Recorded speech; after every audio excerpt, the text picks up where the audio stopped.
New year, new me? How about new year, new market? After years of winning in real estate, the U.S. is now suffering from the second biggest home price correction since post-World War II era.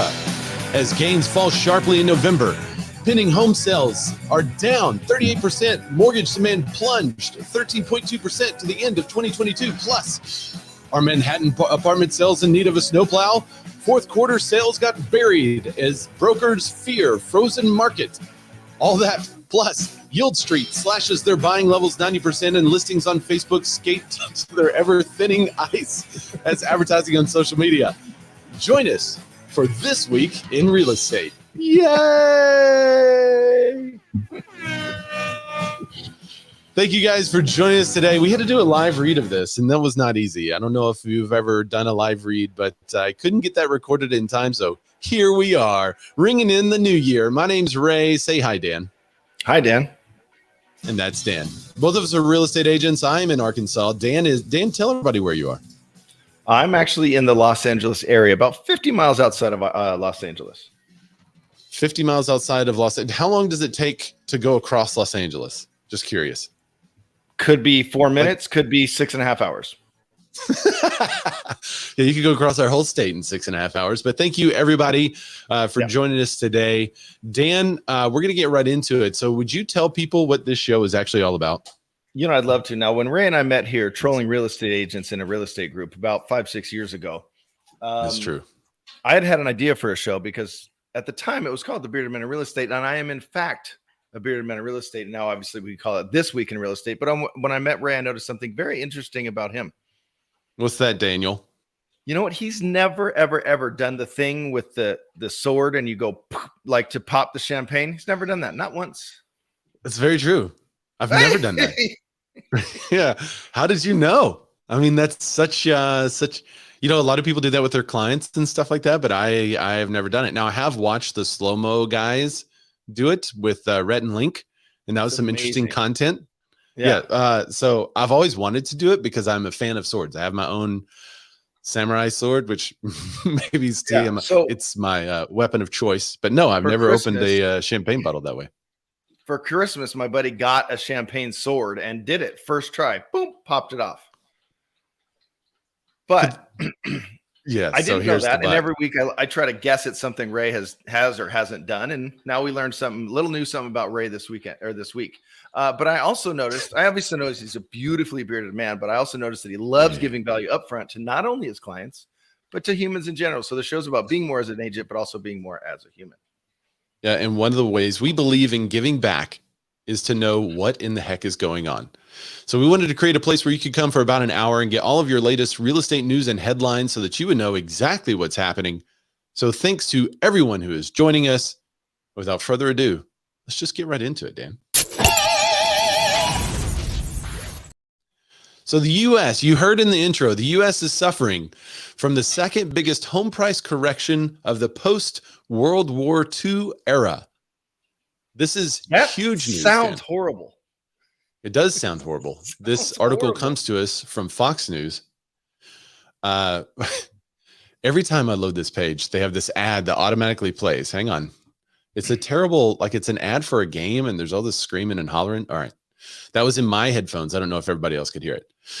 Okay. So Macro Trends Advisors funding partner Mitch Rochelle attributed the massive correction to Americans' uncertainty for markets and their uneasiness regarding the economy. He explained on Varney & Company Friday that the shoe to drop would be if the nation starts to see a rise in unemployment, which could cause a leg down in the housing market. So I'm going to read this quote from him. He said, a couple of things are going to cause it to turn the opposite direction, meaning the home prices are going up. One is certainty. And when you know what the interest rates are going, if the interest rates are going up or not, I think that's what's driving a lot of people away from housing because they just don't know if rates are going to be cheaper in 2 months and they're just going to wait. So I would agree with that part. His quote goes on to say, and the other thing is uneasiness regarding the economy. And I think the shoe to drop would be if we start seeing layoffs.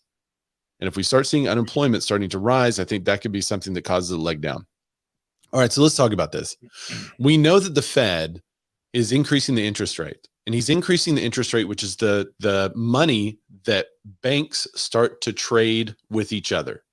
And the more they increase that interest rate, then the more banks are going to trade with each other, and the less they're going to put that money out in the economy, because they have no risk of doing that.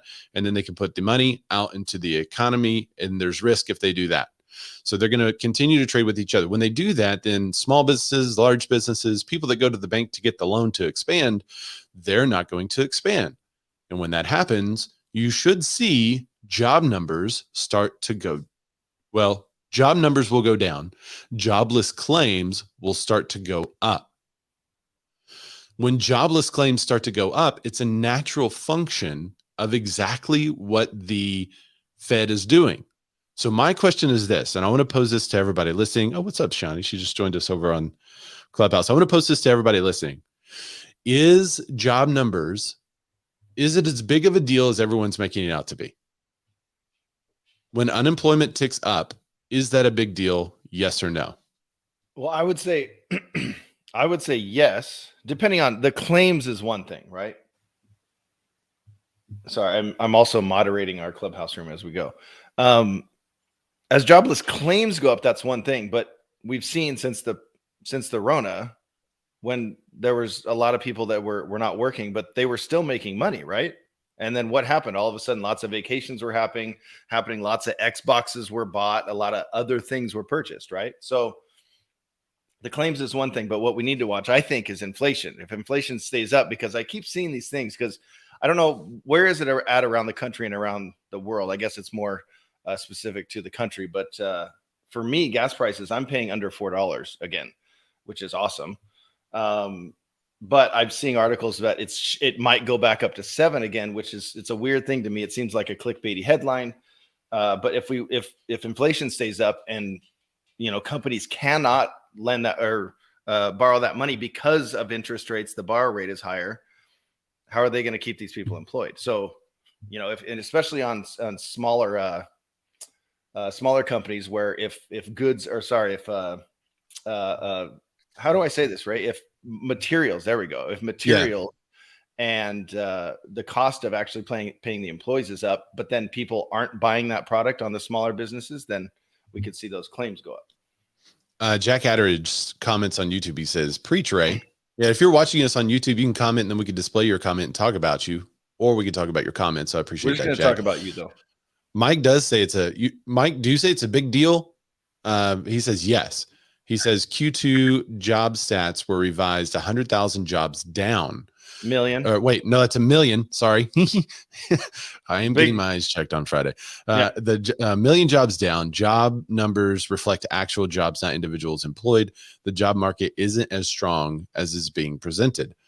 That is true. That's but kind of what I'm saying about claims versus, that's a great point. I appreciate that. But don't you have to, basically, in order for inflation to stop? So what causes inflation? What causes inflation is that people have money and they make lots of orders. So imagine a widget being available on Amazon, and this is a widget that everybody wants. So everybody's like, whoa, I'm going to order this widget, but they only have a million widgets. It started at $3 and it was really affordable. Yeah, it started at $3. They only have a million widgets. They get 2 million orders. Well, now they're going to double the price for sure, right? So now that widget is now $6. That widget just got an inflated price due to demand. That's what's happening all over the country, is that people could expand because they had all this money, because they were so successful for so many years. Then they had all the money, so they're making all the orders. And because they're making all the orders, production can't keep up. The other reason production can't keep up is because the whole pandy thing we went through, which is that over? I heard it's over. I feel like it's been over for a long time, but I haven't seen a masked man in a long time. Well, I have one now, but my daughter's sick. It's just because I don't want to get strep throat. But like, so I wear a mask when I go in there to see her. But I went and got her checked yesterday, and it was confirmed. But you still had to come in there with a negative COVID test. Like, in my opinion, where we're at now, strep is way scarier. Strep, RSV, that's the real deal, right? So if we've been through that, and because of that, materials and demand was still really high, but materials weren't available. So we have a backlog of orders. And this is what Jack Atteridge says. Got to He slow said demand things is still down. outpacing the supply. So economy, people will need to take a bigger hit for demand to be leveled, to be impacted. I don't know if anyone is hurting for a job. He said, at least in my market and most popular metro regions, there's not a lot of through the pandy, we saw some now hiring signs when they were like, hey, you can work now. And the government was paying a whole bunch of people to But stay no at one home. wanted to work. Right. We're not seeing as many now hiring signs right now, but I'm also not hearing the complaints about people being jobless either. So I would say, Jack, that's kind of what I would presume, because local politics, you would hear, those types of things. So I think it's just the natural leveling of the economy. And the Fed has gone on record to say that he wants housing to be corrected. He is basically using this, and this is the part that I don't necessarily agree with, but he's using his mechanism as a pricing control for housing. Right. Like what is the Fed's determination for when prices levelize? Like what is level for him? What is low for him? And how do we operate not knowing his limit there? Like, what is he looking for housing affordability? What's the data he's going to use to now say he's not going to raise rates? He should be looking at jobs, jobless, and inflation. That's what he's looking at. Now, one of the inflation markers he's looking at is housing prices, I know, but there's a lot of other markers that he can look at inflation to know if the raising and lowering of rates is actually working or not. Melissa Mara says, just got done with Township. Oh, you're just now here? I thought you were making a comment. Okay. She's just letting us know that she's here now. Christina Smallhorn joining us. What's up, Christina? Thanks for joining the show. Matt Lamar said, I wish Elon would run the country and fire a bunch of people, but I don't want to be unalived. Unalived. You can't say K'd anymore. Mm-hmm. K. Yeah. K to the ill. You can't say K to the ill anymore. Yeah. You got to say unalived, or like zombies they're realived, or they're undeaded. Yeah, you can't say sushi-ited either. Jack Atteridge says Dan's hat's looking like the edge, taking the edge off the conversation. Okay, good. Yeah, we could talk about serious economic policies when he has a tiger. I like having very serious conversations with this hat on. But in my opinion, the inflation thing had to happen, and the market did need to slow down. But like Ray just said, the one thing they're doing is, well, I'll just raise interest rates and that'll slow it down. That's not really the one thing to do. I'm going to say it again, and I'm going to tease another story here, but what if we had incentives? And now, Ray, I know this is the first time I'm ever saying this on the show, but what if we were incentivizing sellers and helping sellers sell right now? What about sellers that are maybe close to underwater, or maybe owe a lot on their house still? What if we incentivized them and helped them sell? What if there was a way to loosen up inventory in a different manner than just charging everybody more money?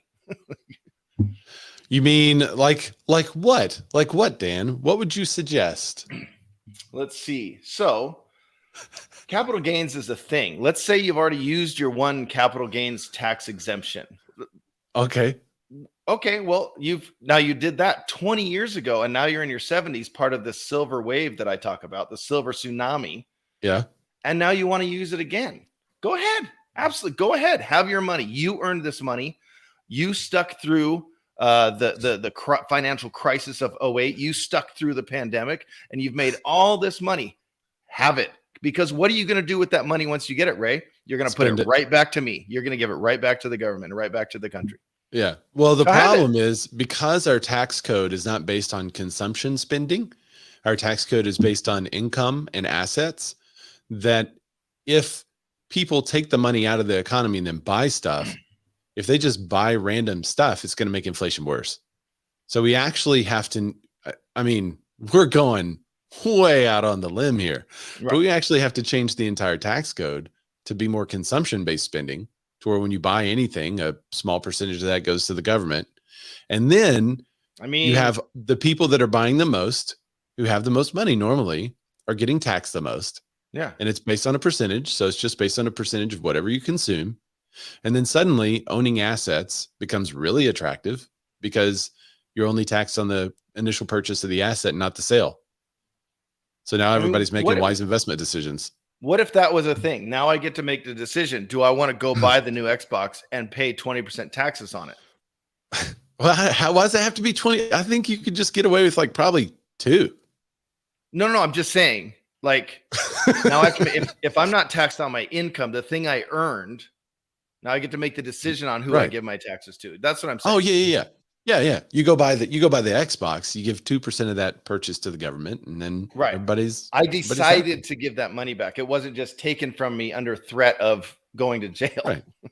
Right. Or you could buy a house, and then they can incentivize things saying, hey, we're not going to levy that 2% tax when you buy the house. Or, Yeah. hey, whenever you sell your house and reinvest in another property, we're not gonna do the 2%. So you could still use Maybe it's what that they've used in the past is the levy of tax or no tax to actually incentivize good behavior or bad behavior.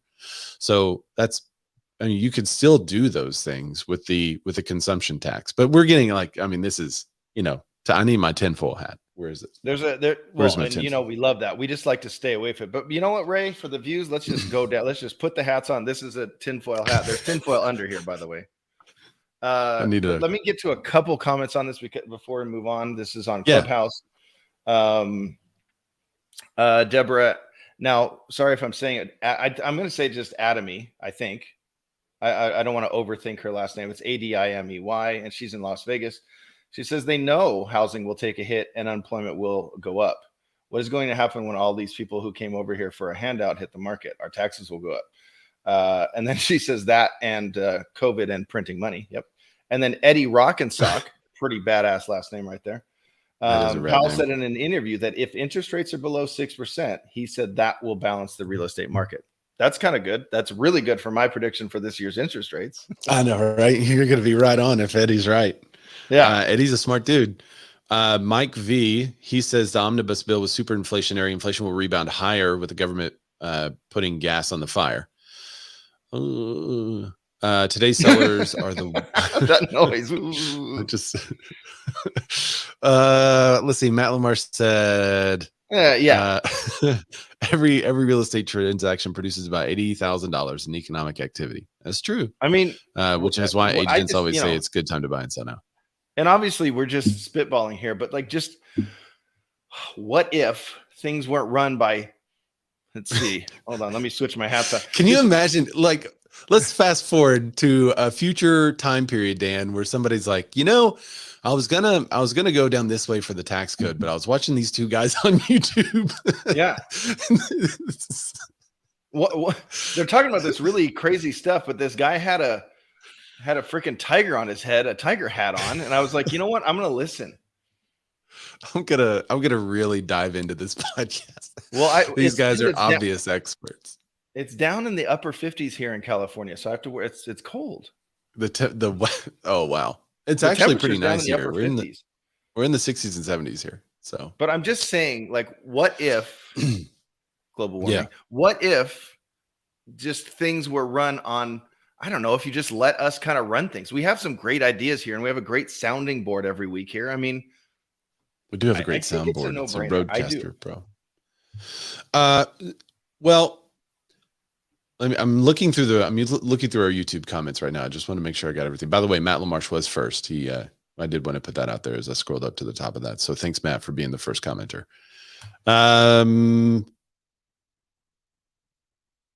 Howard says, how would they pay for the government salaries? I don't think you'd have to have that high of a consumption tax. I need to look up how much we consume, and then you probably would to pay. It depends on the budget. If it's a $31 trillion for 9 months of government activity, you might need a little bit higher tax. But yeah, that's beside the point. Also, they don't need to make $250,000 a year to be the assistant to a guy who makes $650,000 a year. I mean, normally you can use all your politicking money anyway to do insider trading and stuff. But that's why you get into politics, Ray. What do I know? Duh. Speaking of trading, home prices, did they increase or decrease, Daniel? I like when you call me Daniel, by the way. It's awesome. Home price increases weakened sharply in November, posting the smallest annual gain in 2 years. That's just the funniest headline. They now I read this. I think it was me that sent this. I read this yesterday and sent it to our group. Weaken sharply. Right. Weaken means like me at 25. I was pretty strong. Now I'm almost 50. I've weakened, right? But not a lot. Sharply. Well, in 25 years, I've weakened. It's slow, weakened, but sharply. Yeah, weakened sharply. Yeah. So would you say that what percentage of your strength would you have to lose, Dan, in order for you to consider that it was a drastic decrease of your strength? 13.2%. You'd have to actually lose that? Yeah. Okay. So let's check it out. Let's see if we had a correction. Some would say corrections 10% change in prices. Yeah, that's Home why prices are failing. I went just a bit over the correction mark. All right, what if you had to fall into a deep winter chill? Let's say your strength was in a deep winter chill. What percentage of your strength would you have to lose for that? Still, for it to be that severe, 10%, 11%. Yeah, for sure. Okay. All right. So home prices are falling into a deep winter chill as higher mortgage rates push buyers to the sidelines. Prices in November were still 8.6% higher during the same month in 2021. Wait, falling into a deep winter chill is higher deep than winter last chill year? weakening sharply. 8.6% higher during the same month in 2021, but it was the first year-over-year reading in single digits in 21 months, according to CoreLogic, and it's also the lowest rate of appreciation since November of 2020. Prices are now 2.5% below the spring of 2022 peak and are expected to continue to move lower this year. CoreLogic's forecast has price movement falling into negative territory before rebounding to about 2 to 3% growth in the fall. I don't see that as a bad thing. It just increases affordability. It chills things out. The last 2 years are an anomaly. Almost 3 years now. They're an anomaly. It had to happen. It had to come back down. It had to chill. Now, it doesn't have to happen through a crash like most, clickbaity realtor YouTube videos that you're going to see, but it had to happen. It had to happen. Could you say that the years 2013 through 15, 16 were also an anomaly of affordability, where more people could buy a home for less money than ever? Yeah. Yeah. It was also an anomaly. And then we were in some like normal-ish years. But we were having supply troubles. I don't know if everybody remembers this, but we were having supply troubles before the pandy. I remember in January of that year, we were celebrating 13% housing starts, 13% increase in housing starts. And we're like, yes, finally, we get some relief from this supply issue. Do you remember that?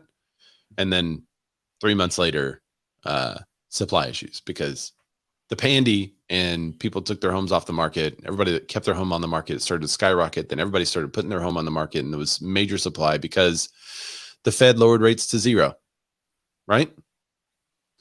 Although home price growth has been slowing rapidly, it'll continue to do so in 2023. Strong gains for the first half of the quarter suggest that the total 2022 appreciation was only slightly lower than the recorded in 2021. That's Selma Hepp, Deputy Chief Economist at CoreLogic. However, 2023 will present its own challenges as consumers remain wary of both the housing market and the overall economic outlook. I think that is the article said earlier, the one about it being really bad in World War II and such. The issue is instability, volatility. The issue is not how high the rate is, because it's really not that high. Right. It's that they think it's going to go down, and they think it's volatile. They think it's going to go up and down rapidly. The issue is not home prices. It's that everybody thinks that home prices are going to drop rapidly. And if they think that the home prices are going to go down and the rates are going to go down, then of course they're going to sit on the sidelines and wait and see. But I don't think both of those happen at the same time. I think we're going to see a little bit of the home prices go down as rates continue to escalate. And then as more inventory hits the market, I think home prices are going to stabilize. Interest rates are going to go down a little bit. More buyers are going to go into the market. Then suddenly those home prices are going to be up again. So I see it kind of fluidly happening back and forth and ebb and flow until the end of the year, in which you only have, 3 to 6% appreciation, which is normal. Like, let's really think about that. World War II was what, 1846? When was World War II? Just kidding. 18? I'm just kidding. It's 1840. 1942, 1941? I think 42. If my AP history serves me correct. When was World I think it was War 42. Also, there's a video game called 1939 through 1945. That's the official it ended time in 45, period. and we all know why it Ended in ended. We can't 45. talk about that. But now think about that. That's 60, 70 years. Like, that's a pretty good run. You know, there was after 60 years of that, obviously we came out of the Great Depression. I saw this thing. I don't want to get into it too much, but people born in 1900 faced, World War I 18 years later. Then a year after that, they faced the Spanish plague. And then they faced so many things. We've had a pretty good run in the last 60 years leading up to the Great Recession of 2008. That's a pretty good run if you really think about it. And then, did you see that social media post that talks about if you were born in 1900? By the time you were everything that 85 happened. years old, you've seen everything happen. And now we're like, oh my God, I broke my nail. But if you were born in 1900, you could have possibly fought in 2 world wars. Where is it? I'm finding this. Imagine if you were born in, no, that's not it. Yeah, and then by the time there was a meme that went around old, the day that had all this stuff. If you were born in 1900, then here's everything that happened to you during your lifetime until you were 85 years old. Yeah, it was just an insane amount of stuff. It's an insane amount. And that's my grandpa. My dad's dad was born in 1901. Howard Broadsley has given us detailed timelines. Oh, there you go. US 1941 through 45. 1938 is when HT entered Austria. 1939 Poland. Yeah. Yep. Okay, so Austria, not Australia. I said Austria.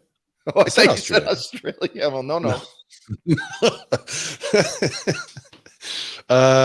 Okay, so yeah, y'all look. I'm trying to find that meme. If anybody's got it, drop it in the comments or shoot it to us in the chat in the contributor chat. It's stuff. It was really wild.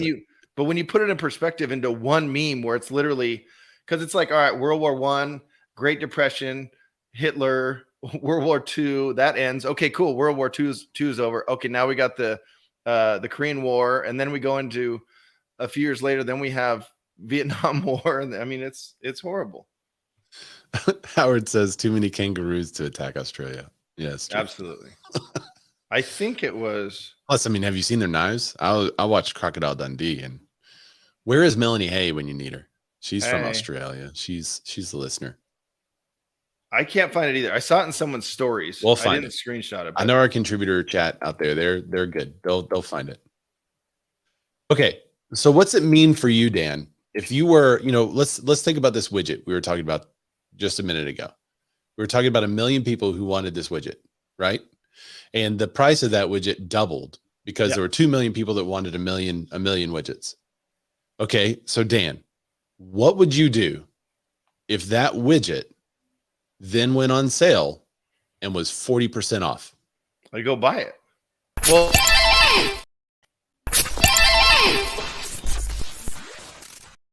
first, I would wonder what's wrong with it. Like, why has the house been sitting on the market so long? First, I wonder what's wrong with it. Why is this widget still on Amazon? It should be. Yeah, it shouldn't be here anymore.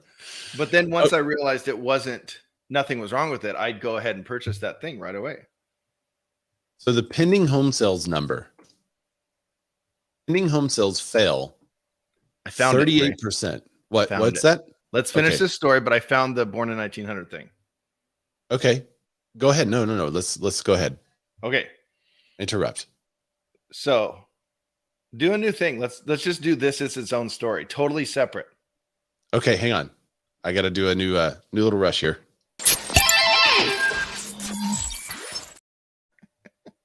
Okay, imagine you were born in 1900. On your 14th birthday, World War I begins. The war to end all wars ends on your 18th birthday. 22 million people perish in that war. I'm changing words, by the way, because you can't say the D word. Later in that year, a Spanish flu epidemic hits the planet and runs until your 20th birthday. 50 million more people unalive from it in those 2 years. Yes, 50 million. On your 29th birthday, the Great Depression begins. Unemployment hits 25%, and the world GDP drops 27%. That ends when you're 33. The world economy and our own country almost collapsed during the free fall. When you turn 39, World War II starts. You It's aren't my even age over the now. hill yet, and you've barely been able to catch your breath. On your 41st birthday, the United States is pulled into World War II. Between your 39th and 45th birthday, 75 million people unalive in the war. Holy crap. At 50, the Korean War starts, and then 5 million more people perish. At 55, the Vietnam War begins and doesn't end for 20 years. 4 million more people perish in that conflict. On your 62nd birthday, you have the Cuban Missile Crisis, a tipping point in the Cold War. Life on our planet as we know it should have ended. Great leaders prevented that from happening. When you turn 75, the Vietnam War finally ends. Now think of everyone on the planet born in 1900. How do you survive all of that? When you were a kid in 1985, which was me, and didn't think of your 85-year-old grandparent, and you didn't understand how hard. I was like, school is so hard. When they had gone through all of that in 85 years. Like, imagine that. That's crazy. And now we're like, well, I mean, we saw the real estate market crash. We saw the tech boom of the late 90s, early 2000s. We saw how that went. We're watching crypto crash as we speak. I mean, but it's all easy. Like, we're all still sitting in our houses. I mean, right. the biggest thing we've had to endure is the lack of toilet paper in 2021. Right. And then Matt says at the air, yeah, but I can't get my IG followers to engage, Dan. This is literally how my mind is. I've never seen it all written in one post like that before, but that's how my mind is geared. Like, when my daughters are upset, I got to go to school today. Okay. It's like, what's the guy's name that said everything is great and nobody's happy? He's a comedian. The balding redheaded comedian there is very popular and famous. Louis C.K. Yeah, Louis C.K. Yeah. Yeah. It's a great little thing where he talks about, people on a plane where they're like, oh, we don't have Wi-Fi on this plane. And people are like, oh, no Wi-Fi. They're like, he's like, you're flying in a chair through the air. It's so good. Yeah. Okay. All right. So now let's talk about pending home sales. So Dan, you would think with the talk of everything going on sale that people would be jumping into the market, but that is not the case. Home prices haven't really dipped, which we saw. So it's kind of a false flag is what I was saying. But they have. But everyone on YouTube is saying that it's terrible time right now. As a matter of fact, about 48% of homes that are currently listed in my market have seen a price drop. Well, pending home sales slid for the 6th consecutive month in November, according to the National Association of Realtors. All 4 U.S. regions recorded a month-over-month decrease, and 4 regions saw year-over-year declines in transactions. Pending home sales recorded their second lowest monthly reading in 20 years as interest rates, which climbed to the fastest pace in record, drastically cut into the number of contract signings to buy a home. NAR Chief Economist Lawrence Yun said, falling home sales and construction have hurt the broader economy. The pending home sales index, the PHSI, a forward-looking indicator of home sales based on contract signings, fell 4% to 73.9 in November. Year-over-year pending transactions dropped by 37.8%. An index of 100 is equal to the level of contract activity in 2001. So here's a quote. This is Lawrence Yun's quote. The residential investment component of GDP has fallen for 6 straight quarters. There are approximately 2 months of lag time between the mortgage rates and the home sales. With mortgage rates falling throughout December, home buying activity should inevitably rebound in the coming months to help economic growth. So he's also saying a rebound. It does sound like most economists are just pointing to a plain ebb and flow, while most YouTubers are saying home prices are going to drop 50%. So you should get out of the market, which that in itself does not make sense. If the YouTuber is saying home prices are going to drop 50%, then that's when to buy. We should be looking at those deals and trying to find them now. Yeah. Let's see. Pending contracts are a good early indicator of upcoming closings. However, the amount of time between pending contracts and completed sales is not identical. We know that most homes take 30 to 40 days to close, sometimes shorter. Let me see if there's anything else worth mentioning in the article, and there's not. So that's from the NAR. Is normalizing. It's not a bad thing. So let me tell you the difference in these 2 headlines. Okay. One of the headlines is from Housing Wire, and they want you to pay to read the rest of the article. It says pending home sales fell 38% in November. The article on National Association of Realtors says, this is the title: pending home sales slid 4% in November. Wait, what? Yeah. It's literally two. I'll show you guys. Wait, is one month over month and one's year over year or something? Why are they so far apart? A forward-looking indicator of home sales-based contract signings, the pending home sales index fell 4% to 73.9 in November. Year over year pending contracts dropped 37.8%. Okay, there you go. So one is saying you're year over year 38%. One is saying 4%, which is just the amount that the index fell. And I'm willing to bet the more clicks are going towards Housing Wire, right? Oh yeah. I mean, how many real estate agents read NAR? I check it every week to look for articles, but they don't ever have much. It's usually this. It's usually they report on some facts, and yeah. Jack Edridge says, yes, their pain was no heat, plumbing, or electricity, which is why it was harder then. Talking about our great grandpas and grandpas. Yeah. Everybody likes your hat, Dan. A lot of comments on the Tiger King hat. Yep. That we're going to call it, Matt. Matt, I actually got this from Joe Exotic himself. When he went to jail, he had to get rid of some stuff. So I picked this up for very cheap. Which time was he in jail? Which time was that? I don't know. Isn't he still in? I don't know.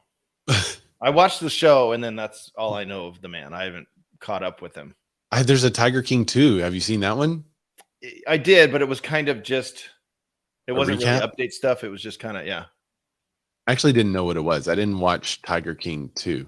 I want to see a documentary on that Carol lady who killed her husband. Allegedly. Golly. Sorry, allegedly did 100% kill her husband. Let's see. Jack Outridge says pending San Francisco home sales. Pending single family home sales in MA have been the lowest in 5 years since July. So over the span of July to now. Well, there's a lot of real estate agents that I've seen posting their real estate volume and the number of units sold, which, I get it. I was that guy too. But it's really interesting to be posting all that stuff in a market in which some real estate agents had a wonderful 6 months. Right. And then the rest of the year, they didn't sell a single thing. Yeah. And I think some of them are posting as like a relief, like, hey, we actually closed some stuff. We did pretty good. Yeah, we did all right. And then I saw another post and the guy was like, hey, we've had our lowest year ever. And he's in a major metro. So I think the different responses, like we've had a year that was equal to our best year ever. And we did it in 9 months instead of 12 because my team really kind of revamped and restarted about March or April of this last year. And we matched what we did in one of my best years before I started a brokerage, which was 2017. So we've had a wonderful year, but I think our market has also been up and it's been a good year in our market. And I know some really good agents in markets that have totally tanked. And like Jack is saying, they're pending home sales and any market share they had was just not, they couldn't pick it up. And I'm wondering if some of these big teams that are functioning in those areas are starting to act like mini Redfins, where maybe the agents that's getting paid not much is not doing the work that they would anticipate, or the quality of work. And it's just kind of I'm wondering what the difference is between the agents with the elite teams, where you just have a couple of agents that are really kicking tail, versus the mega teams, which have a whole bunch of agents on there. I wonder what the difference in agent production is, client retention. I wish we could dive into that kind of data. We just don't have it, but it's hard to see that data, but it was neat to see. Some people shared some stories and they have mega teams and they have elite teams. And I was reading some stories over the weekend about how people's years went in markets that are much bigger than mine. So it was interesting. Well, right now it's really important to be following up and to have those your 10 to 12 favorite clients who you follow up and you spoil with love and affection because you can't buy them anything. But it's really important to have those and stay in contact with past clients and past sales and things. But is anyone else seeing this? So I'm seeing this thing where agents in my area, I'm not seeing their signs as much. And these are big agents that are gonna make it through this, and you're still gonna see their signs. But instead of 10 at a time, you're gonna see 3, maybe 4 at a time. But now I'm seeing new agents pop up into my area. And what I believe is happening, this is purely speculative, but what I believe is happening is these are the new agents, the up and comers, and they all have the hired, well, we're called the DRE, the Department of Real Estate. So they're a newer agent, and they're the ones that need the business. They're the ones that'll take that listing at the higher price. I'm seeing a lot of that. Is anyone else seeing that? That'll just take the listing at whatever price the person. Yeah. Essentially. Actually, that just happened to me. I was about to list a property. We had the photo scheduled for yesterday, and the seller calls and says, "Hey, we're not going to list the property. If we do, we're going to list with someone else." And I was like, "Why?" And they're like, "We feel like your price point is low. We want another 20 grand." And we put in like a pretty conservative, like positive, I guess optimistic would be the word. Pretty optimistic price point on it to start. I'm like, well, okay, I'll see you later whenever they don't sell it. But I think there's a lot of people that we call it buying the listing. We'll just list it at whatever price.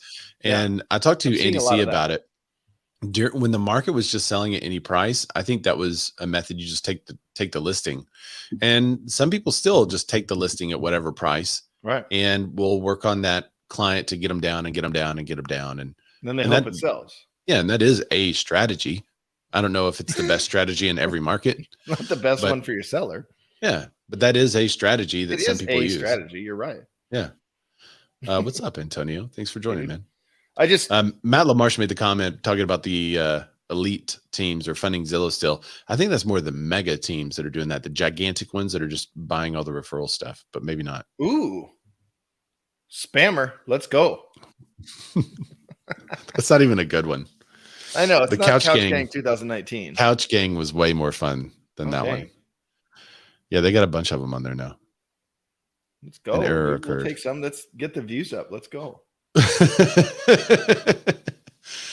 All right. So speaking of views, mortgage demand.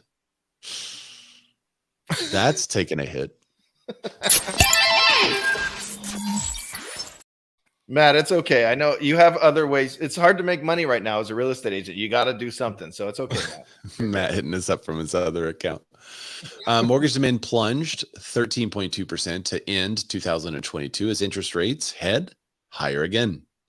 After a brief reprieve of the first half of December, mortgage rates shot up again at the end of the year, weighing on mortgage demand.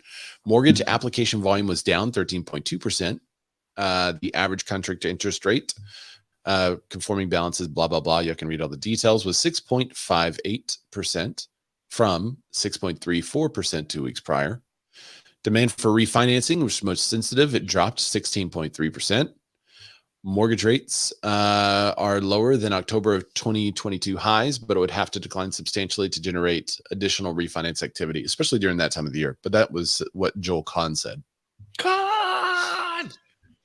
He's a Mortgage Bankers Association economist. I thought about giving you a heads up, but I was like, I'll just see if he notices. Oh, no, I'm reading through comments. Mortgage applications to purchase a home. Okay. What do you think, without looking at the article, everybody, so mortgage demand's down. The total number is 13.2%. It's down. Refis were down 16.3%. What do you think mortgage applications to purchase? Where are those, up or down? Well, if I'm going by having read articles like this for the last 5 years of my life, and also I do know that interest rates have been down consistently for 7-8 weeks in a row. Yeah, but not down substantially. They are lower than October, but it's not a substantial decrease. But that's enough. After they went up so high and those buyers were feeling that pain, it came back down. People that were on the fence when they were going up were like, nah, I'm going to wait. And now it came back down. So I'm going to say it's edged up.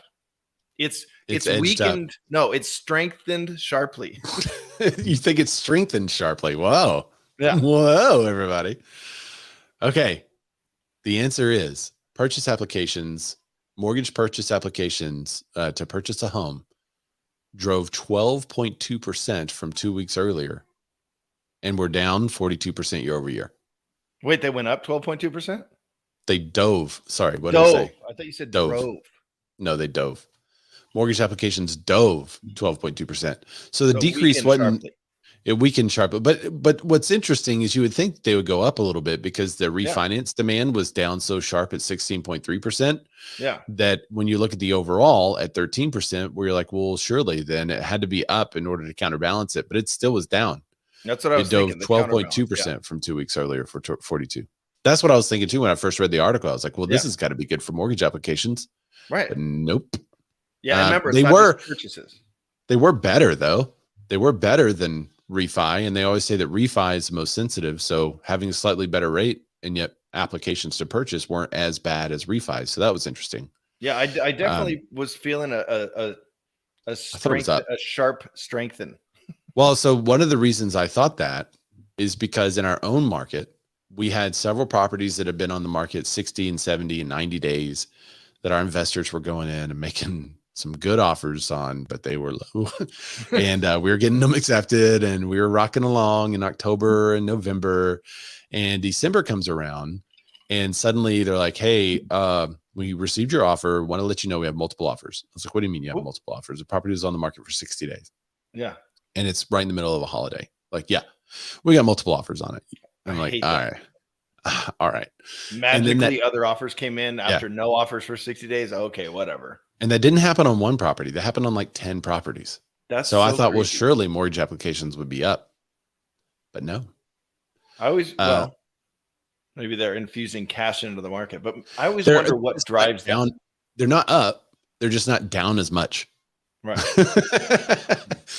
They've been so down that just being not down as much feels like up. Purchase applications have been impacted by the slowing home sales in both the new and existing segments of the market, even as home price growth slows in many parts of the country. Elevated mortgage rates continue to put a strain on affordability. And that's something we've been going back to over and over and over. They're keeping prospective buyers out of the market, said Khan, who pointed out the threat of wider economic recession. So that's the deal, is the affordability. That affordability is going to be facing us for the next several years. This is a sponsored ad. I just want to. Man who predicted Lehman crash says, get ready for a 2023 cash frenzy. I feel like we just had that in 2022, but every year or every few months, there's a new one. Man who predicted insert thing here. Insert thing here that he was barely right about. Well, then you go to see what his prediction was. He's like, oh, well, he predicted a thing we all knew was going to happen. Like, he didn't predict it. Yeah. All right. So we have some industry brokerage news. Here's a couple of articles that are coming up. I want you guys to stick around for. We're going to talk about Side. They hired somebody from Zillow. We're going to mention that. Glenn Sanford. And he makes some shifts and some changes at old EXP. We're talking about the Facebook listing policy that's changed, Manhattan apartment sales, and institutional home buyers. And the University of California is investing $4 billion in real estate. So those are the articles that we have left, and we're gonna have to go pretty quickly through them. So first, let's talk about this. I guess you could call it maybe this side job. That's pretty good. That was pretty good, right? That's good. That's good. So Zillow hires, or Side hire. I'm sorry, it's not Zillow. Side hires Zillow veteran Stephen Capezza to serve as the president. So Capezza joined Side during a period that has proven challenging for the broader real estate industry, and quote, the exact right person to help guide Side through the next phase of our growth. Now, if you recall, Side just went through. Didn't Side just have some layoffs recently? They were in the news for something. I forget. Is Side the kind of escrow company? Side is like a brokerage. So if you want to start your own brokerage, but you want somebody else to do transaction all the overhead. coordinators and things, right? They help. Side is supposed to. Let me see. I think they were in the news lately for layoffs. Yeah. Like October. Yeah, Side makes another round of layoffs. Side carries out new round of layoffs. They were in there for a couple of weeks. They laid off 10% of their workforce in June, and then they laid off dozens. They had virtually no impact to their product or engineering because, as we know, CEOs love to talk about their newfound efficiencies. So yeah, they did 2 rounds of layoffs so far this year, and then recently hired this guy from Zillow. They're a real estate technology company that provides support for agents and teams who want to be their own consumer-facing brands. There you go. Yeah. In some states, it could get a little confusing though, because I think like, let's say you have a team and you're at a side brokerage, it would be your team name at brokerage powered by side or something like that. Remember when EXP started, it was powered by EXP. So it was the Ludwig team powered by EXP. Right. Or you could have the Ludwig team powered by Real, like that's, or powered by Keller Williams, or like that's done. But with side as an addition in some states, I think they would require you to say that, but I would be interested to find out the details on that. The sign has to be 14 feet tall. Just the riders across the sign are 5 foot for a 2 foot sign. It's like 5 foot rider to explain Keep the whole hanging team riders onto the bottom and onto the top. Yeah. Mike V said it's a white label brokerage. But I think on the contracts, it has to, Matt, on the contracts, it still has to be. Yeah, Matt, you're spamming us. I think on the contracts, it still has to be side, but somebody that knows side can tell me. All right. So side CEO Guy Gall added in the statement that Capezza is an exact right person to help guide side through the next growth. He has significant industry experience, deep understanding of the specific needs of top producing agents and teams we partner with. I'm excited to work with Steve to help thousands of top producing agents and teams become their own companies in the coming years.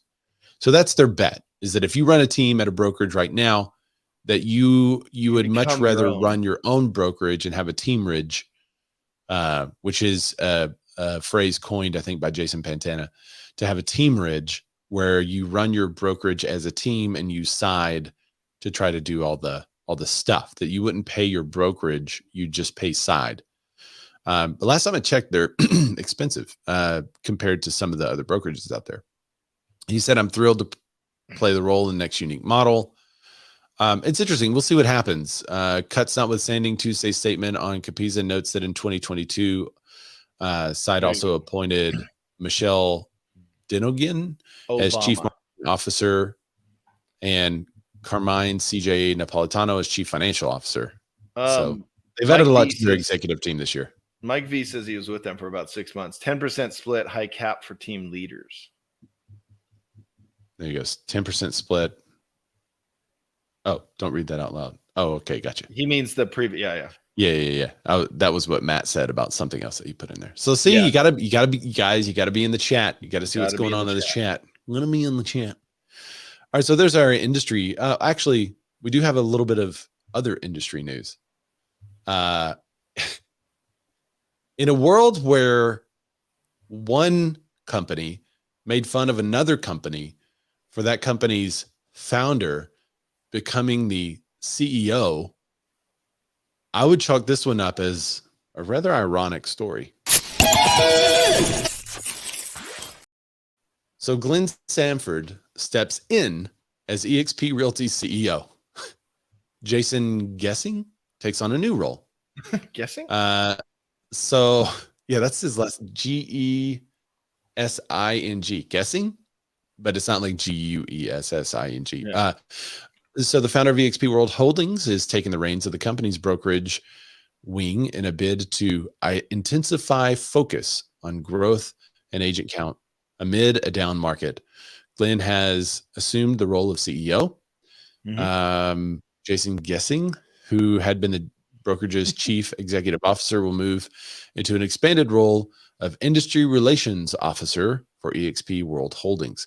And you might remember, like later or earlier during the year, they did some shifting where they took EXP and then put it, they have a whole world holding thing where they have like Success Magazine and a couple of, maybe one other thing there.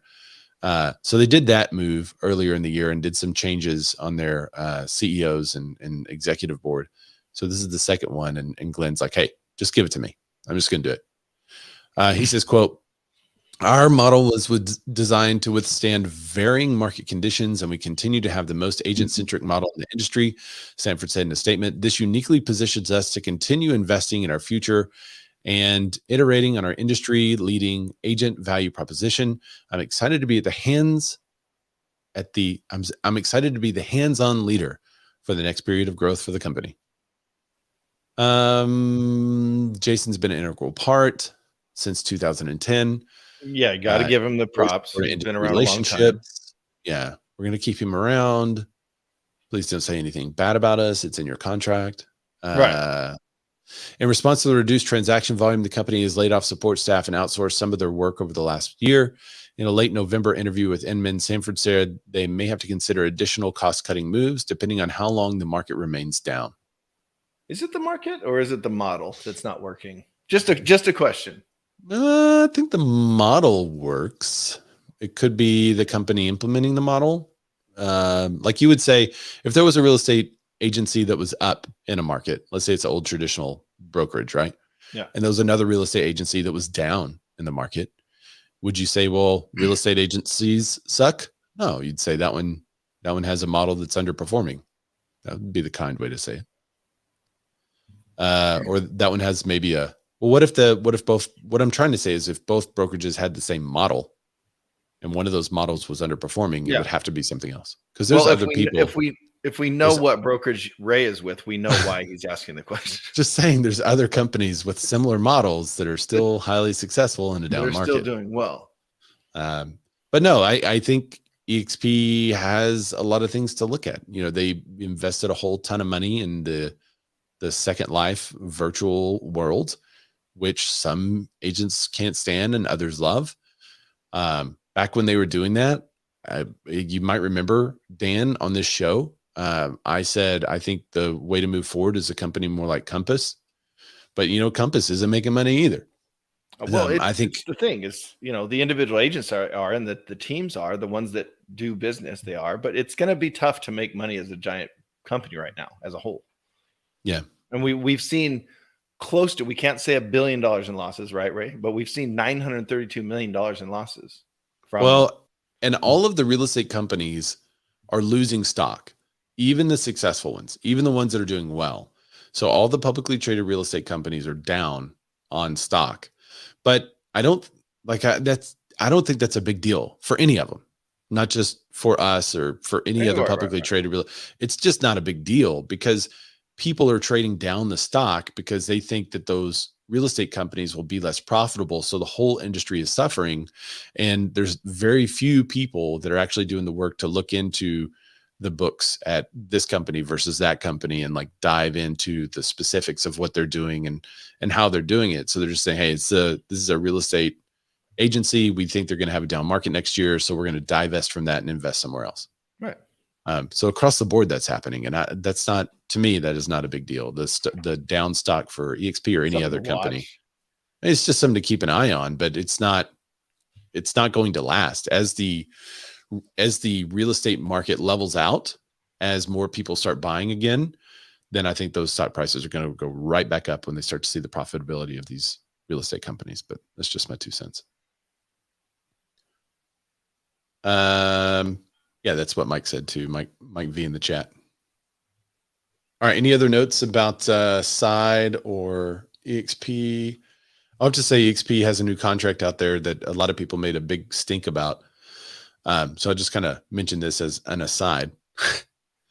There was a non-compete that they put in there for 2 years, but it wasn't really a non-compete. It was hey, if you leave, don't take the agents that you brought on.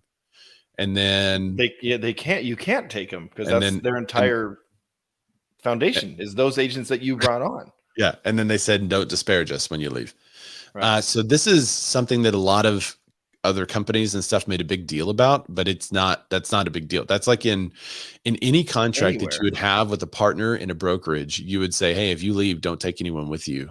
And if you do, I'd have to forgive that. It's a non-compete. I'd have to forgive that. And we'd have to work a deal. That's the same with any company. And then the non-disparagement is also the same. I was under a non-disparagement with a company that they said, don't disparage us. And I said, I'm not disparaging you. I'm just telling people what happened.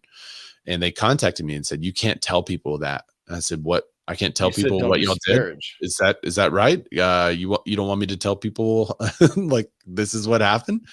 And they're like, no. I'm like, well, that's not in the contract. So I'm I'm going to tell people what happened. But a non-disparagement clause is slightly different, but that's also probably in most real estate agents' contracts who are making a big stink about this. So it's really not that big of a deal. Matt Lamar said, sounds familiar. Yeah. I am curious though, for agents that advertise on social media, I'm curious. What is Zuck doing to their advertising? Zuck is about to suck all of your real estate abilities from the marketplace. True or false? Well, didn't this already happen? Like two or 3 years ago, when all of a sudden you couldn't just market to a specific zip code? It was threatened to, no. So, okay. So we know that real estate pages, Zuck has it out for the real estate page, basically. So your real estate page was first relegated by the lawsuit that the HUD housing said, hey, you can't discriminate. So you can't say you can't discriminate by saying advertise to people in just this 1 mile area in this neighborhood, because that's discriminatory. So we want you to discriminate and say advertise within 15 miles. Yeah. That is not discriminatory. Tell me how, and I will listen. How is that not discriminatory? Isn't it just a mile marker? Tell me how a mile marker discriminates. Come on now. It's just a bigger area that you just discretion. Yeah. I'm including more people in that 15-mile radius, but you just discriminated larger. Yeah. So anyway, so this article in Inman says agents baffled by confusing new Facebook property listing policy. So if you've been using Facebook to market and sell your listings in all of these groups, then well, it works. It works for a lot of people. It's a strategy. And people that are good at it are really good at it and making a killing at it. The difference is, I think the only difference is you can't market as your page, but you can put it in there if the group allows it as a realtor, as just your normal personal self. So I think that's the news on it. There's 2 articles on Inman that were back to back. One says no need to freak out about it. The other says agents are freaking out about it. Hey, Inman tried. Yeah, Katie Lance is kind of the authority on Facebook agent marketing, I guess, and she has an explainer video on her Instagram, and it's also on her YouTube. But basically, the only change is if you're posting rentals or properties through Facebook Marketplace, you have to do so through your personal profile, not your business page. That's it. That doesn't seem like a big deal. It doesn't seem like a big deal. That's how I always. Whenever I used to post a marketplace, it was just me. It was just me posting it. That's not a big deal. That's what I would think too. You know, it is a big deal though. If you're in a Manhattan apartment, it's freezing. You know, it's time. We got to get Jay back on. Yeah, we need Jay. We haven't seen Jay in a long time. Yeah. Jay Glazer, a real estate agent in New York. Somebody tag him. He works this market that we're about to refer to now. Manhattan apartment sales. An update over the last few years. Yeah, because there was a mass exodus. There was a mass exodus in New York during the pandemic that could only be akin to the mass exodus that's still happening in California. Yep. So we'd love to hear what we're down. I just read a stat. We're down 120,000 people. But ouch. Ray, we're still at 39.8 million people in this. So Manhattan apartment sales fell by 29% in the fourth quarter, sparking fears of a frozen market in which buyers and sellers may be on the sidelines due to economic and rate fears. There were 2,546 sales in the quarter. That's down from 3,560 last year, according to a report from Douglas Edelman, Miller Samuel. Decline. When a 2,000 square foot apartment is $5 million, I mean, you're talking some price correction is in order. Yeah, $2,500 a square foot. There's gonna be a correction coming. The decline was the largest since the third quarter of 2020. That's when they had the mass exodus in their. When And Jay mayor was fired killing up. If you people. guys didn't see that episode, he was fired up. Yeah. Prices also declined for the first time since early 2020, with the median price down 5.5%. So here's what I want to know. Median price is down 5.5%, but what is it down compared to 2020? Like Right. I still feel like it probably went up for a couple of years and now it's back down 5.5%. So it's having still up from 2 years ago. Yeah. Right. But I don't have that data.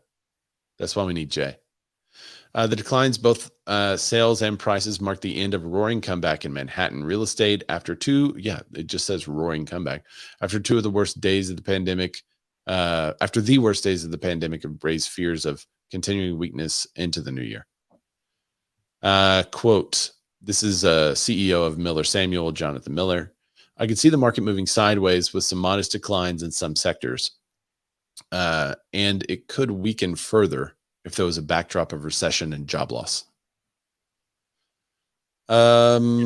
This article is on CNBC. There's a lot more to this.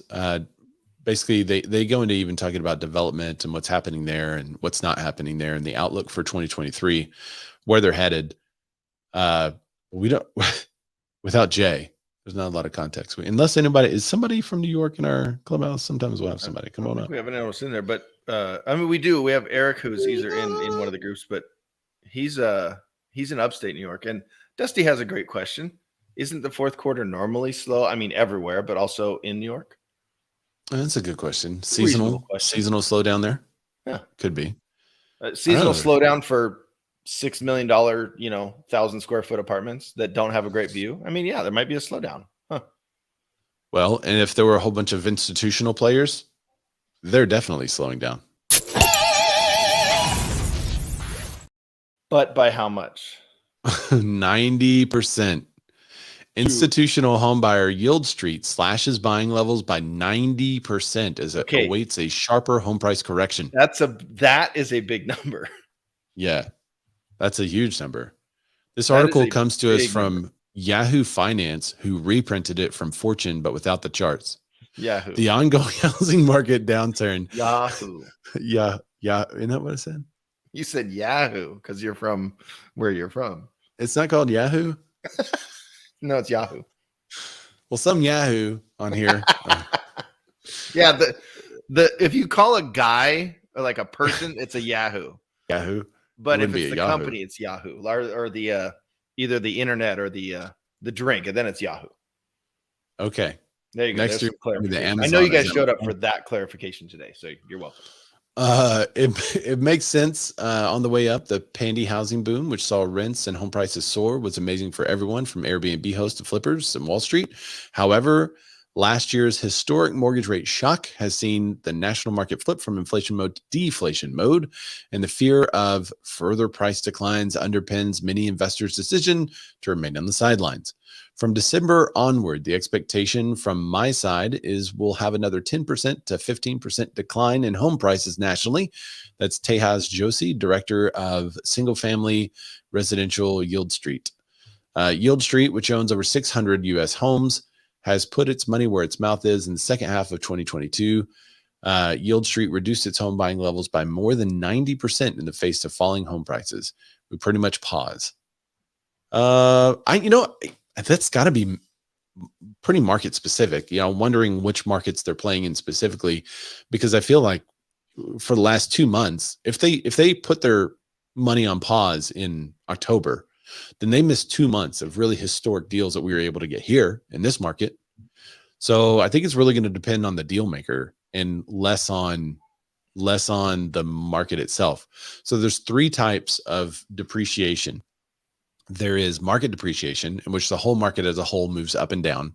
And it sounds like this is a market depreciation investor. The other 2 types are personal, where somebody's in a problem, has a foreclosure, divorce, probate, those things.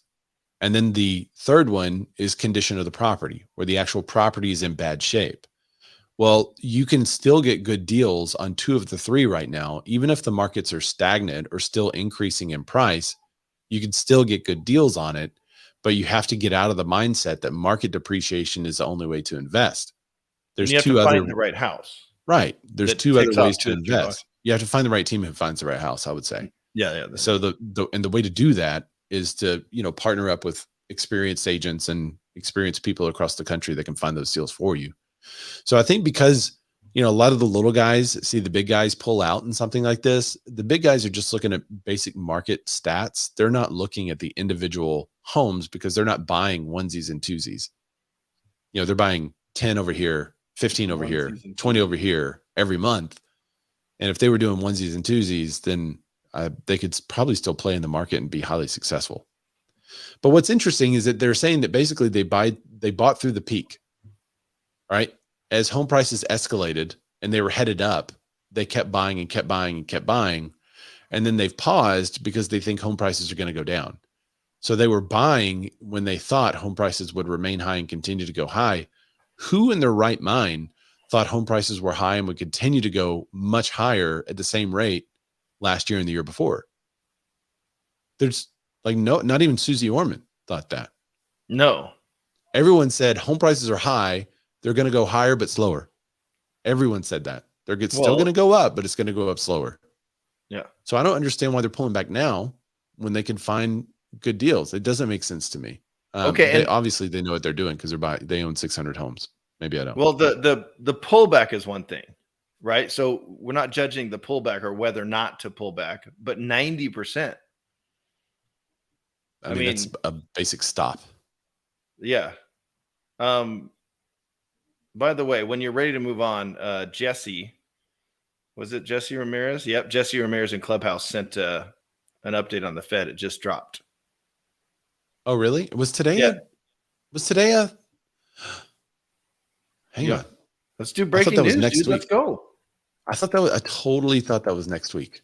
Let's do some breaking news. This is just Fed minutes. All right. Let's see. No, they're not breaking news. All right. So I'll let you read it off because I haven't seen it yet, but let's do the breaking news. Yeah, this is just the minutes from the last week. Yeah. Breaking news from This Week in Real Estate, hosted by the Bearded Man of Real Estate. Go ahead, Super exciting announcement. The Fed officials see higher rates for some time ahead. So they're going to keep going up. Title of the article. Breaking news. So we talked about this last time they did a rate increase. We were predicting that they would continue to do an increase, but not by much. So they did a 75 basis point, 75 basis point, 75 basis point, 75, and then they did 50. And some thought maybe they would just do 25 and then nothing for a while to see what happens. But it appears that they're definitely going to do another 50, I would say. So here, I'll read the first couple paragraphs real quick here. So Washington, the Federal Reserve officials are committed to fighting inflation. And this is from CNBC, by the way. They're committed to fighting inflation and expect higher interest rates to remain in place until more progress is made, according to the minutes released Wednesday from central bank's December meeting.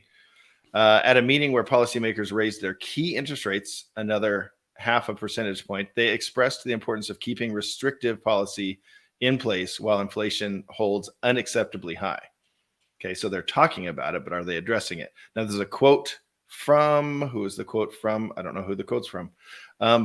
This might be from the actual minutes. Participants generally observed that a restrictive policy stance would need to be maintained until the incoming data, or data, some people say, provided confidence that inflation was on a sustained downward path to 2%, which is likely to take some time. And that is from the meeting summary.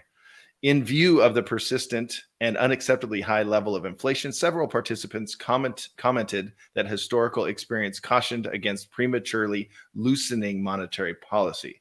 So that's all some fluff just to say we're going to keep rates high for a little longer. All right. Well, thanks for that note, Jesse. Yeah. We'll see what happens. They like to leak this information out so that those prices and everything is already built in, so that when they finally do increase or decrease rates, that the economy doesn't move much at that exact point. February 1st is when they are going to raise rates next time. February 1st, 2023. So check that out. Okay. So let's go to our last article. Some would say this is not good. Some would say this is great. Without saying what it is, Dan, where do you stand on this? I don't think this is a good thing. I don't see how this could possibly be a good thing. I want clarity on this. So I want to hear from you. I want to hear from who's on Clubhouse. I want to hear who's on YouTube or Facebook in the comments down below. I want to hear from you guys as to what you feel about this. Yeah. How do you feel about the University of California investing $4 billion into Blackstone? Okay, let me give you my first thought. my hot take when I first saw because I was doing a last scan. I usually do scans all week, but then the night before. So last night I do scans. Ray's doing that same. We're sending articles back and forth. And then I always scan to see if Ray missed anything. And usually what I see is, all right, Ray's caught everything. We're seeing the same stuff. We go to the same websites. Then I do some kind of more specific searches to get outside of the bigger websites. And I saw this one. And here, Ray, what is the actual headline again? So the headline of that one is the University of California to invest $4 billion in Blackstone's BREIT real estate vehicle. Okay, so BREIT is just a Blackstone REIT, or real estate investment trust. Yeah. Right. I looked that up. I'm all, what's a BREIT? It's just Blackstone. I looked it up. So my initial thought was, they have $4 billion to invest? Like, what? How does a university that focuses on education and higher learning and getting people out into these are young kids, 18, 19, 22, 23 years old, getting them out in the world. They have $4 billion laying around to invest in Blackstone? That was my initial thought. And it kind of pisses me off. Like, what? How do you have money, that extra money aren't you supposed to focus on, put it back into education, as Tim said in our chat, like, put it back into education, put it back into your teachers, into your instructors, into your professors. Don't go invest in real estate. It blew my mind. $4 billion, not 400 million. That still would blow my mind. Not 4 million, $4 billion. Dusty Martin said, exactly, Dan. The students are in debt to line university pockets. Hold on. Keep going, because I'm going to look up a thing I just thought of. Okay. Let me read it. Read the deal here. Maybe you'll change your mind, Dan. January 3rd, Blackstone Incorporated on Tuesday said it had secured a $4 billion investment from the University of California in its unlisted real estate income trust, and has been plagued by investor redemptions after the private equity firm committed $1 billion to backstop the university's returns in the fund. In an unprecedented move, Blackstone exercises its right in November to limit redemptions to the $69 billion BREIT after it received investor requests for redemptions exceeding 5% of the fund's net asset value. It blamed investors in Asia facing a crash and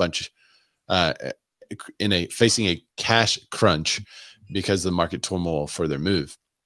While BREIT's returns have remained robust, it gained 8.4% of net fees in 2022 versus 26% decline to publicly trade Dow Jones U.S. Select REIT's total return.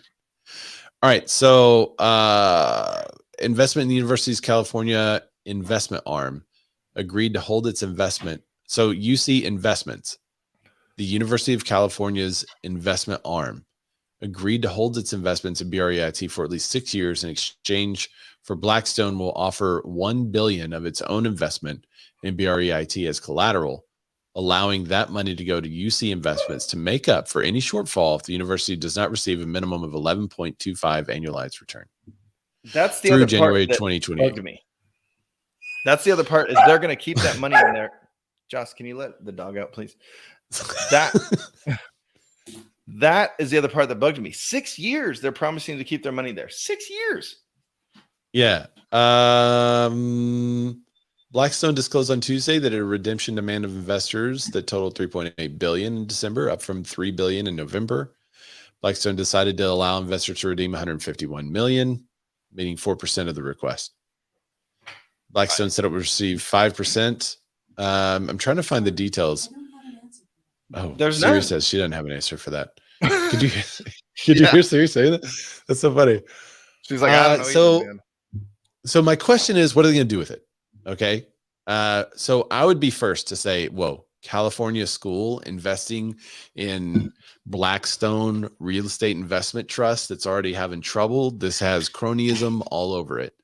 But, I haven't looked into the boards and who's where and who knows who and whose kid is going to what school for free. And I haven't really dug into those details. So I would just, whose kid is going? Yeah, yeah. I'm just saying, I don't have any details on those things. So I would be curious to know what California UC investment arm is going to do with the money and what they've done with the money in the past. Because if they say, hey guys, we've got 4 billion here, instead of laying that out, well, like what's the student population of UC California? Here, let's see. Somebody give me a number crunch on the student population. I'm doing all the give me the per student. 45,000. That's 2021. All right. 45,000 people go there. And by the way, all right, so let's say 45,000 people go there, and let's just for easy math, let's say that goes to 50,000. All right, 50,000 people go there over the next 10 years, right? And so average out of state tuition is $43,000. That's actually not as bad as I thought it would be. Honest. Well, if you're in state, it's 13. So it's 500,000 students over 10 years. Yeah. And you said it's 43,000, right? Yeah. So 43,000. Let's give them. They're going to go up in tuition, right? So this is also 2020 to 2021, so it's higher than that. Yeah. Let's go 50,000, right? Yeah. 50,000 for each student per year, and let's say each student goes for 4.5 years, because some of us. Yeah. That would be 2, 3, 4, 5, 6, 7, 8. Oh, that's just shy. So basically they could, for 5 years, they could fund everyone's education for 5 years. Yep. Off of $4 billion. Wow. That's everyone's 4.5 year degree for 5 years. They could fund everyone's education. And that's also with all of the numbers rounded up, right? Yeah. With all the numbers rounded up. But so here's the question. If they use this $4 billion and they invest it somewhere, and then they return that money, let's say the returns are 11%, like they're going to get. That's a great return. And they're going to take that money and do what with it? Yeah. Are they going to expand facilities? Are they going to build a bigger football stadium? Are they going to get some more support for debt? NIL deals? Are they going to pay off student loans? Are they going to pay teachers more? Are they going to keep tuitions low? Like where's it going? Are they going to let some students have free tuition while others still have to pay the 43 grand? Matt Lamar said, LOL. Wait. Oh, wait. But so that would be the condition, be like, oh yeah, this is good. But what's interesting, like this is a whole world of market that a lot of agents never think about. And if you want to make money, maybe you should contact your local university's investment arm. I guess so. Yeah. And see what they're thinking. But that's the thing. So where it's just invested in Blackstone, right? They don't have any say over where it's invested or what it's invested, because Mike V above says Blackstone's in trouble. This is some corrupt board members cashing in a favor or something. On some favor. Well, what he's talking about is what we talked about. A lot of people wanted their money out of it, and so they put a stop to it. Right. But that's part of the issue. So they had to balance it somewhere. Now, I have a question though. I have a lot of questions, but presumably, right? Hypothetically, theoretically, this $4 billion is a surplus, right? This is extra funds where they're going to invest this, right? You would think. I don't really know how investment arms work in relation with universities, to be honest. Are they leveraging maybe it's all what the maybe it's all worth? Like, or maybe it's all donated money from their alumni. I don't know. Like, how do they? Where the money? Oh, they got some big people probably went to where is this money? College. This is where is this money coming from question, and it just where is it? Like, it's a whole market I don't know anything about. Well, let's say, dude, this is a great thing. This is awesome. Let's play devil's advocate and say this is great. This is going to be awesome. It's going to be a big payoff. They're going to earn their 11%. Now let's ask the question: where does the money go? Who does it go to? Back to the investment arm to invest more money in things. Oh, it doesn't help students or professors. Well, eventually, maybe a portion of it. I don't know how it works. That's what I'm. If you know how that works, if you're a university alum, if you're a dean at a college, we've had somebody say they were a professor comment. Please comment down below and tell us how university investment arms work, because this is a whole new world I honestly knew nothing about. Yeah. And when Dan saw the article, I was like, whoa, I need details. I didn't even know it was the thing. I did not know that universities did this. And I definitely didn't know they were investing $4 billion. I'm telling you right now that I knew that they bought, like for instance, University of Arkansas, any property that touches the university's current campus that comes up for sale, they try to buy it. Right. So, and then some that are kind of on the outskirts that are pretty close, they try to buy it because they want to expand their campus. So maybe the investment arm, they invest the $4 billion and then it goes back into, building more facilities and stuff on the campus for the kids, and who knows. But so I knew that happened. But this is a pretty large scale investment, and it's not like buying local real estate. That's different. So what I want to do on my call list for this afternoon, I'm not even playing. On my call list for this afternoon is 5 universities after seeing this article, because I'm going to call them and say, hey, can I talk to your investment arm and see what happens. Yeah. My first question is, hey, do you guys have an investment arm? Okay, good. Can I talk to whoever's the head of that, please? Yeah. Let me talk to the head of the investment arm. We got some ideas. All right. Matt LaMarche says the University of Georgia is about to invest on that TCU. Do you think they're going to win, Matt? I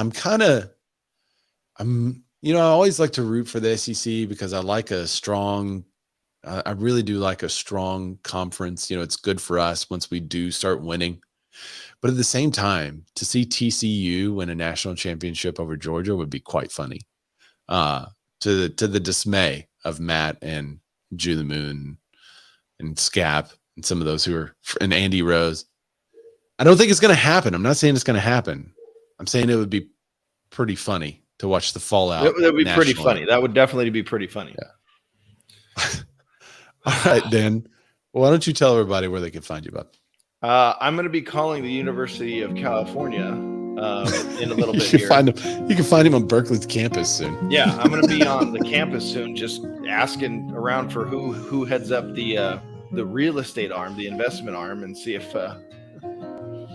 they have any overflow business for this real estate agent. But right here, DLUDWIGROCKS. Go find me on Instagram. I'll post some funny stuff there every now and then. Ray, where can they find you? They can find me at Razorback. That's RAYZORBACK. And if you've watched us this long, we're going to put up we didn't do an end screen. We've never done the end screen. So we're going to have other end screens for you guys to click on, other videos that YouTube thinks you're going to like. Plus, maybe our next show will be linked up somehow. We'll have the next show in the playlist or the most recent show over there too. So thank you guys for joining us. Follow us on all the socials, and we will see y'all next week. Bye, everybody.